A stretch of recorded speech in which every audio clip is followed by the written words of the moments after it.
గత 30 ఏళ్లలో తెలంగాణలో ఎవరైనా ఒక పారిశ్రామికవేత్త ఫార్మా రసాయన కంపెనీ పెడితే అది రాష్ట్ర అభివృద్ధి కోసమో, ప్రజలకు సేవ చేయడం కోసమో, ప్రజలకు అవసరమైన ఫార్మా ఉత్పత్తులు, వైద్య సేవలు, ఇతర ఉత్పత్తులు తక్కువ ధరలకు అందించడానికో పెట్టారని మాత్రం భ్రమలో ఉండకండి. వివిధ వార్తాపత్రికల కథనాలు, నివేదికల ప్రకారం తెలంగాణలో పారిశ్రామిక ప్రమాదాల సంఖ్య పెరుగుతోంది. ఈ ప్రమాదాలు ప్రధానంగా ఫార్మాస్యూటికల్, రసాయన పరిశ్రమల రంగాల్లో అత్యధికంగా ఉన్నాయి. గత 10 ఏళ్లలో రాష్ట్రంలో జరిగిన వివిధ పారిశ్రామిక ప్రమాదాల్లో కనీసం 300 మందికి పైగా కార్మికులు ప్రాణాలు కోల్పోయినట్లు అంచనాలున్నాయి. ఈ మృతుల్లో ఎక్కువ మంది భారతదేశ ఉత్తర, తూర్పు రాష్ట్రాల నుంచి వచ్చిన వలస కూలీలే. ఒక నివేదిక ప్రకారం 2 సంవత్సరాల్లో హైదరాబాద్ శివార్లలోని 6 ప్రధాన పారిశ్రామిక ప్రాంతాల్లో జరిగిన 125 ప్రమాదాల్లో 133 మంది మరణించగా 350 మందికి పైగా తీవ్రంగా గాయపడ్డారు.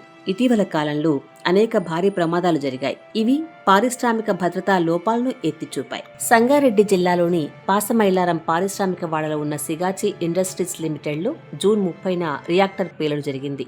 ఈ ప్రమాదంలో మరణించిన వాళ్ల సంఖ్య 54కు చేరుకుంది. 30 మందికి పైగా ఈ ఘటనలో గాయపడ్డారు. ఈ ఘటన దేశ చరిత్రలోని అత్యంత విషాదకరమైన పారిశ్రామిక ప్రమాదాల్లో ఒకటి. ఈ పారిశ్రామిక ప్రమాదాలు, మరణాలపై రాష్ట్ర ప్రభుత్వ కార్మిక శాఖ, ఫ్యాక్టరీల డైరెక్టరేట్ నుంచి సంవత్సరాల వారీగా పూర్తి అధికారిక గణాంకాలు సాధారణంగా ప్రభుత్వ వెబ్సైట్లో అందుబాటులో ఉండవు. అయితే కార్మిక బ్యూరో వంటి జాతీయ స్థాయి సంస్థలు ఫ్యాక్టరీలో జరిగిన ప్రమాదాలపై నివేదికలను ప్రచురిస్తాయి. కానీ వాటిలో తెలంగాణకు చెందిన పూర్తి వివరాలు ఉండడం లేదు.